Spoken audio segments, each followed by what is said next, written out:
नमस्कार. वय 50 पार झाल्यावर एक खूप महत्त्वाचा बदल आपल्याला लक्षात घ्यायला हवा. आपलं शरीर आधीसारखं काम करत नाही. मेटाबॉलिझम हळूहळू कमी होतं. कॅलरीज बर्न होणं कमी होतं.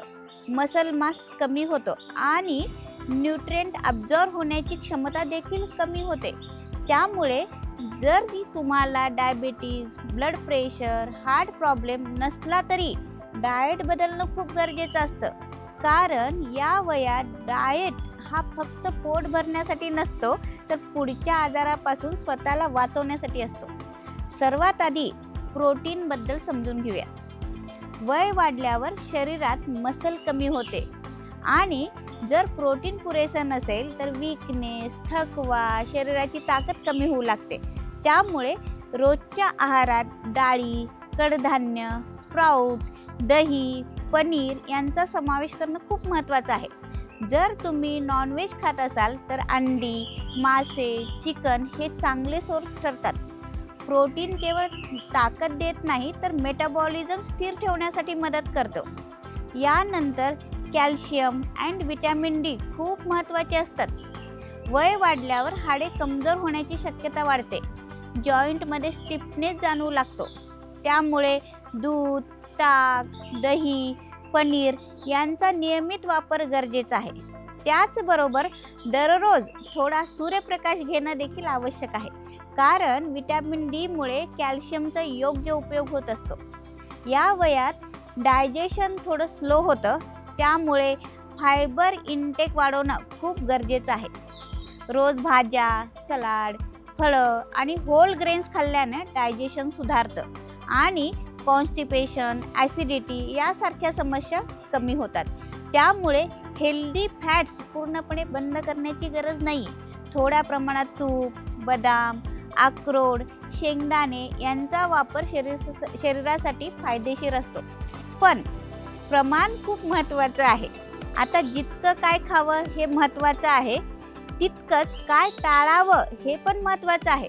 50 वर्षांनंतर सर्वात आधी जास्त शुगर असलेले पदार्थ कमी करायला हवेत. मिठाई, केक्स, चॉकलेट, गोड पेय, कोल्ड्रिंक्स हे सगळं शरीरात ग्लुकोज वाढवतं आणि हळूहळू इन्सुलिन रेजिस्टन्स वाढू शकतं.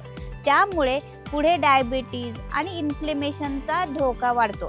त्याप्रमाणे जास्त मीठ असलेले पदार्थ जसं पॅक्ड स्नॅक्स, नमकीन, भुजिया, कॅन्ड फूड्स हे कमी करणं आवश्यक आहे.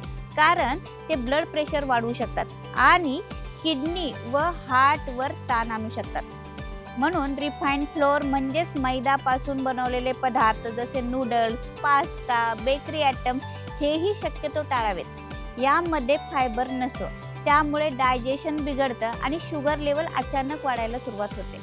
त्याचबरोबर फ्राईड फूड जसे समोसा, कचोरी, पकोडे, फ्राईज यांचा वापर कमी ठेवावा. कारण रिपीटेड गरम केलेल्या तेलामुळे ट्रान्स फॅट्स तयार होतात, जे हृदयासाठी हानिकारक असतात आणि वजन वाढवतात. एक अजून महत्त्वाचा बदल म्हणजे पोर्शन कंट्रोल.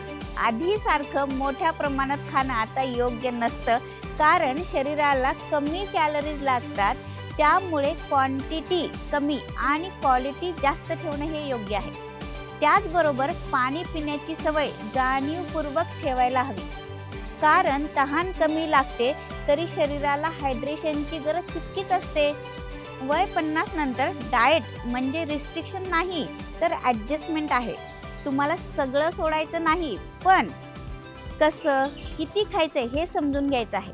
कारण ह्या टप्प्यावर घेतलेले छोटे छोटे डिसिजन्स पुढच्या 10 ते 15 वर्षातील हेल्थ ठरवतात. शरीर हळूहळू बदलत असतं आणि त्या बदलानुसार आपण आपली लाईफस्टाईल बदलली तर आपण निरोगी आणि ॲक्टिव्ह राहू शकतो. जर तुम्हाला याबद्दल काही शंका असतील तर कमेंटमध्ये नक्की विचारा. व्हिडिओ उपयोगी वाटला तर लाईक करा, शेअर करा आणि अशाच माहितीपूर्ण व्हिडिओसाठी चॅनलला सबस्क्राईब करायला विसरू नका.